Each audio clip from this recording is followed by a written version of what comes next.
On today's Newsmakers, a teacher's legal battle, Danny Gokey's patriotism, and Karen Pence's message about God. That and more coming up.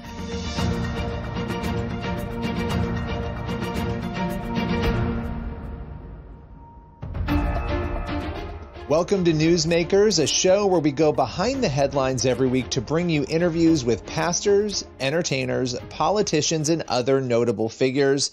On today's Newsmakers, we're going to start with a California teacher. She is suing to stop a policy that purportedly requires educators to lie to parents about their children's gender identities. Lori Ann West is a California gym teacher, and she joins us alongside her attorney, Paul Jonah, to tell her story. Let's welcome them both to the show. So, Lori, you recently had a legal victory right now as your case forges on, a reprieve from this school policy that has made national headlines, a policy that forced you and other teachers to essentially lie to parents about their children's gender identities. And this is a big case. I think the eyes of the nation are on this case and on California in particular because of what is going on there.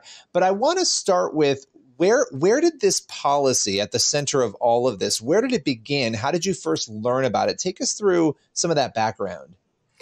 I think it was in February of 22. We had a training where they presented all of this to just the teachers at my school.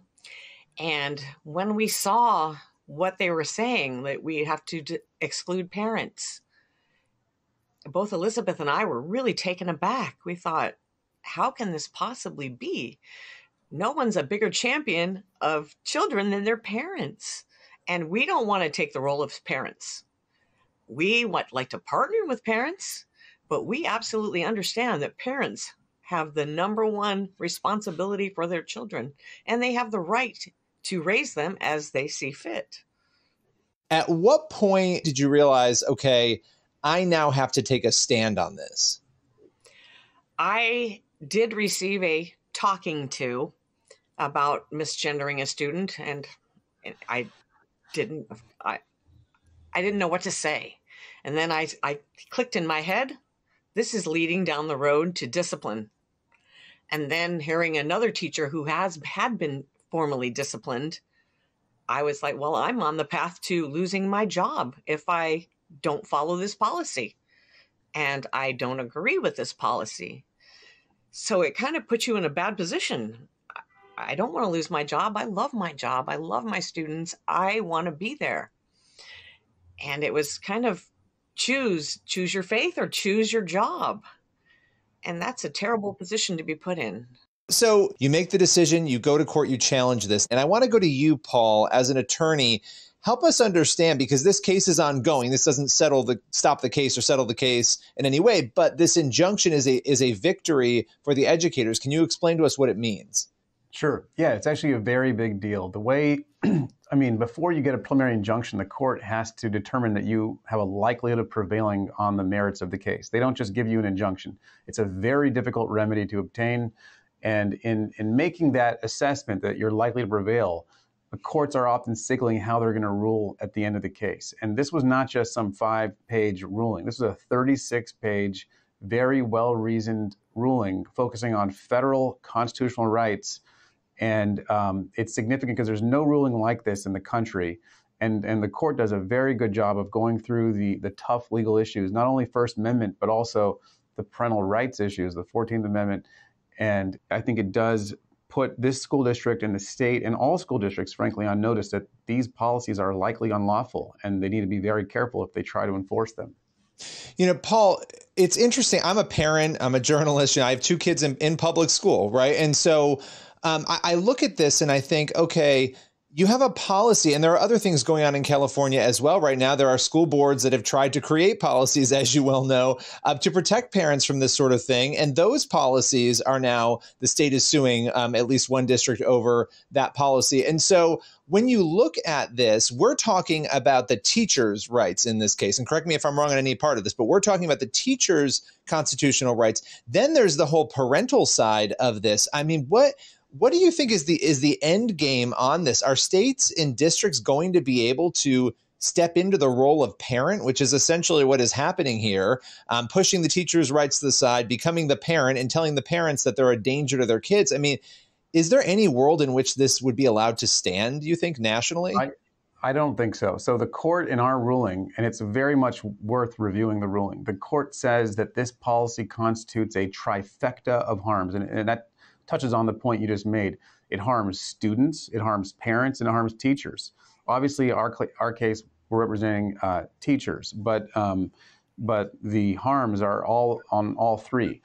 But I don't think, look, I think how these policies came about is it seems pretty clear.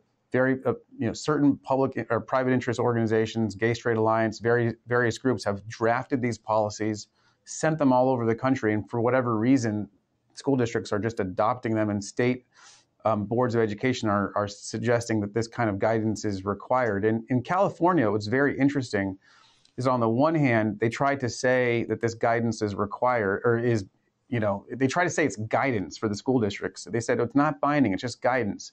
You talk to the school district, they'll say, we only have this policy because California said we had to.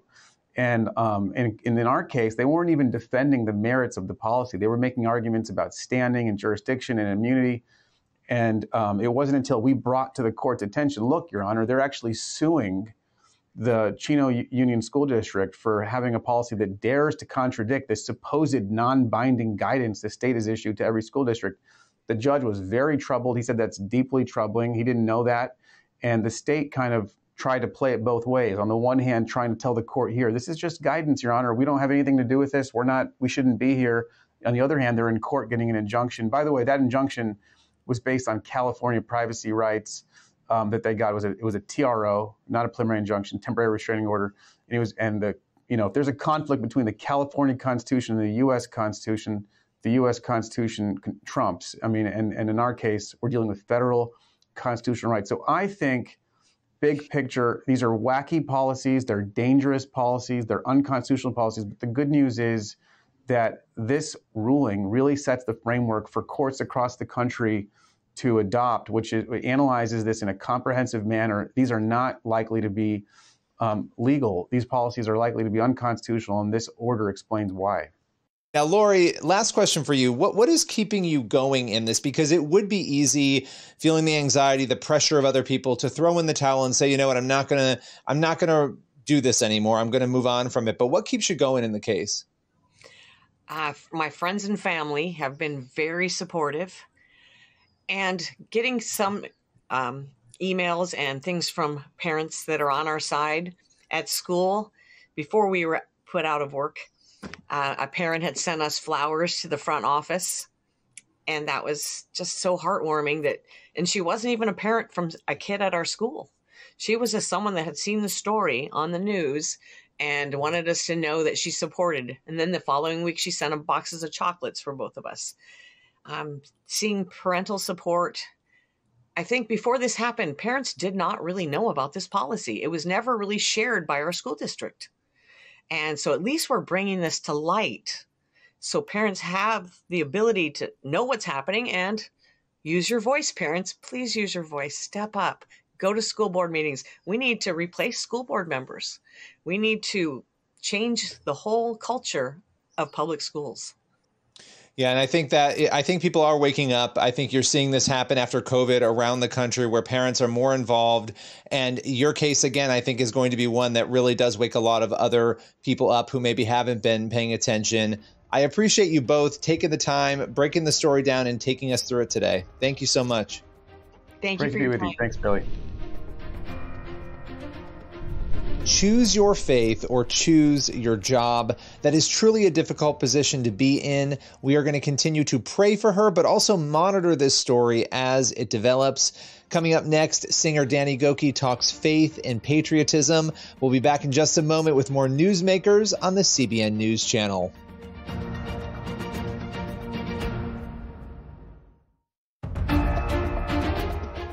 Welcome back to Newsmakers on the CBN News Channel. Our next guest is none other than Christian singer Danny Gokey. He's known for inspiring songs like Be All Right and Stand in Faith, and he's joining us today to talk about patriotism and what drives his powerful music.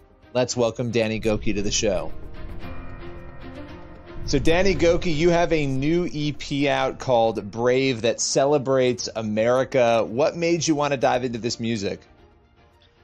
Well, I have a passion for my country. I love America, and it is okay to love your country. As a matter of fact, you probably should love your country. Otherwise, your country won't be very strong if the people don't love it.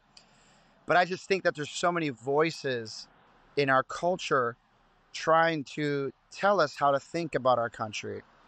And I think it's demoralizing what is happening to the people of our country. And so, anyways, I just decided, I said, I want to write songs that celebrate us because there's so many great things that our country has done. There's never been a country like us, and probably will never be like a country like us after us. And so I wanted to just point people to the hope of our country, to the bravery of our country, to the goodness of the land. And I started writing. And of course, I wrote two originals, and then one that ended up being a cover of the Greenwood's "God Bless the USA."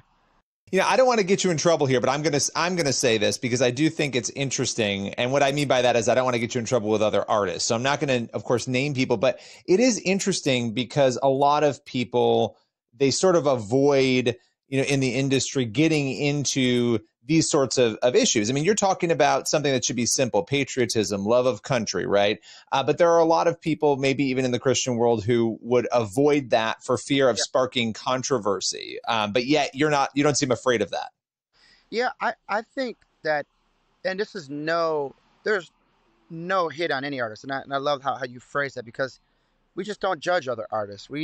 Exactly. Here's the one thing that I know is that I felt the Lord call me to this project. I said yes.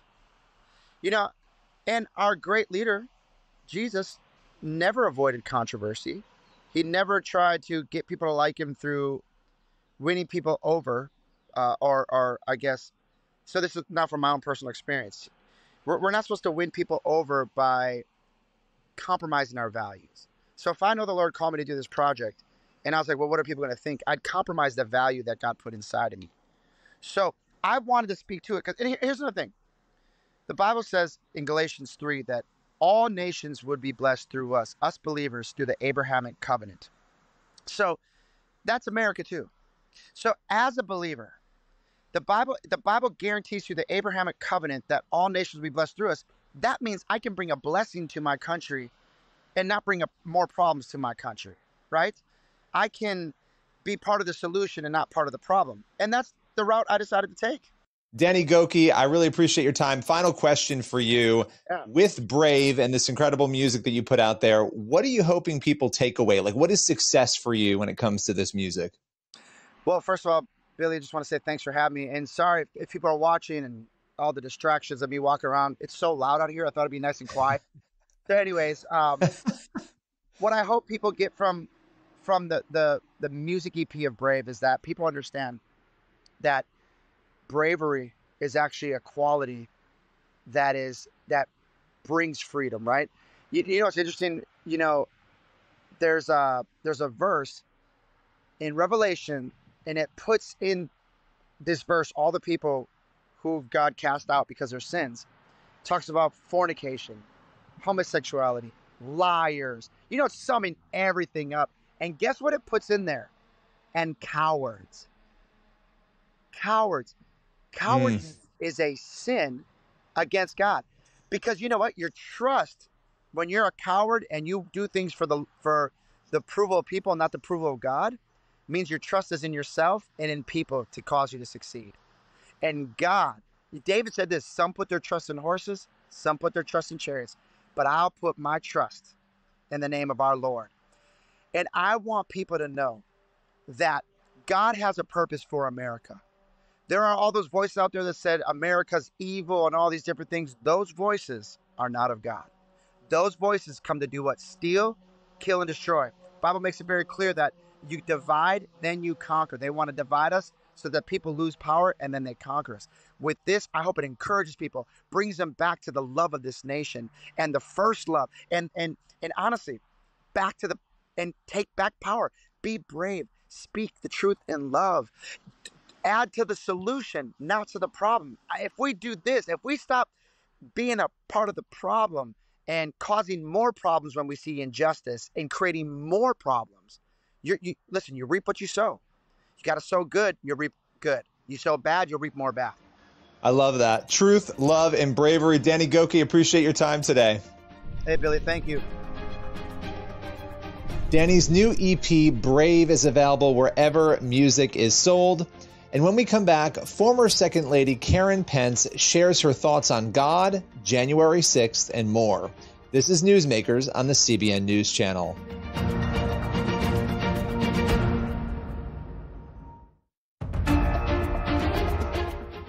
Welcome back to Newsmakers on the CBN News Channel. For our final segment, we are sitting down with former Second Lady Karen Pence. We'll be talking about her new book and her mission to inspire Americans to discern God's calling for their lives. Let's welcome Karen Pence to the show. You have a new book out, When It's Your Turn to Serve, Experiencing God's Grace in His Calling for Your Life. Tell us a little bit about this book. Well, thanks for having me on, Billy. But I'm very excited about this book because I wanted to be able to tell the story of some of the behind-the-scenes things at the White House and the governor's residence, but things that talked about the initiatives that I was able to support as First Lady of Indiana and Second Lady of the United States. So it's not so much a memoir or a story about my life, but it tells some of the things that I was able to do with God's grace when I was First Lady and Second Lady. And the whole point of the book is to encourage the reader by telling these stories, to encourage the reader to be willing to step out and step up and serve when they feel God calling them. One of the big things, obviously, and you write and talk about this, January 6th, your husband going to fulfill his last official duty at the Capitol, and he was under a lot of pressure. How did you experience that pressure as his spouse, as somebody who was there in the midst of that chaos? Well, that was an interesting time. And I do talk a lot about that in the book because I'm talking about how, okay, here we were moving again. I tell in the book that we'd moved 18 times. And here we were moving again out of the vice president's residence in the midst of everything going on. But that day, our daughter Charlotte was living with us for a little while because her husband was deployed.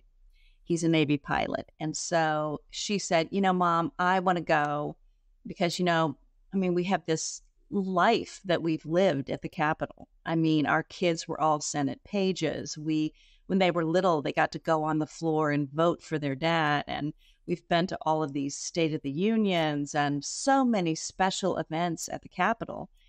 And so she said, I want to go. This is Dad's last thing. This is his last official duty at the U.S. Capitol. And I said, well, I'm going to be with him too. So yeah, let's go together. But we didn't really know what was going to transpire that day. And Charlotte had even said, I'm probably not going to stay for the whole thing, but I want to go.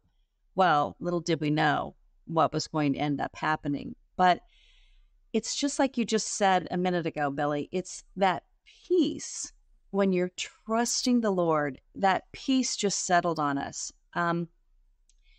People always ask me, were you afraid? And I wasn't afraid. None of us were really afraid. There was a sense of duty and urgency and what needs to happen now. And just seeing Mike's whole team come around him and make decisions and move forward and get back in and finish their business was really amazing to watch and very inspiring to see our democracy do what it's supposed to do. And at the same time, all three of our kids weighed in. Of course, two of them weren't with us, so they were worried seeing the news reports, but they all called in and talked to Mike and he shared with them, these are the remarks, when I go back on the floor. And they've always kind of been involved in the political life with us. And it was just a beautiful thing, actually, to witness, even though so much tragedy happened that day. I want to just ask you as a final question, when it comes to the book, when it's your turn to serve, what is success for you in the reader? What do you want them thinking and feeling? Honestly, I want the reader to feel like they have an opportunity to experience God's grace in his calling for their life. And some of the stories that I tell, I know when we first decided to run for Congress, we really were hesitant about it then. And we had a verse then that was in Jonah. Those that cling to worthless idols forfeit the grace that could be theirs.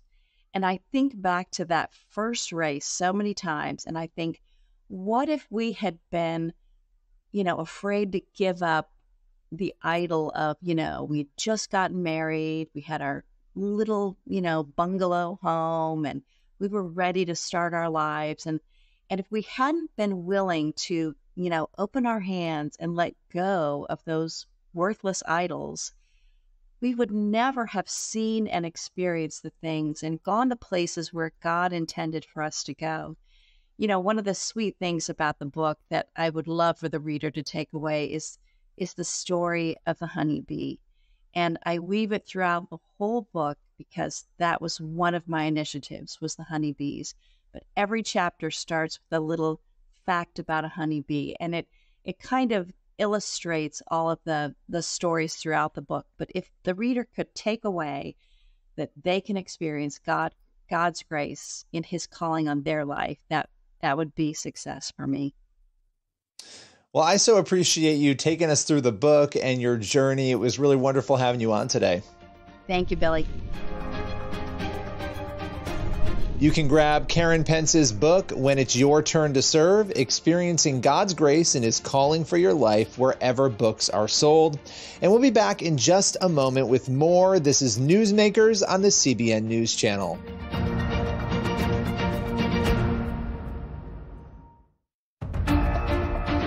That's all for Newsmakers. Thank you for watching, and be sure to head over to the CBN News YouTube channel. That's where you can watch the full interviews that you saw on today's episode. We'll see you next week.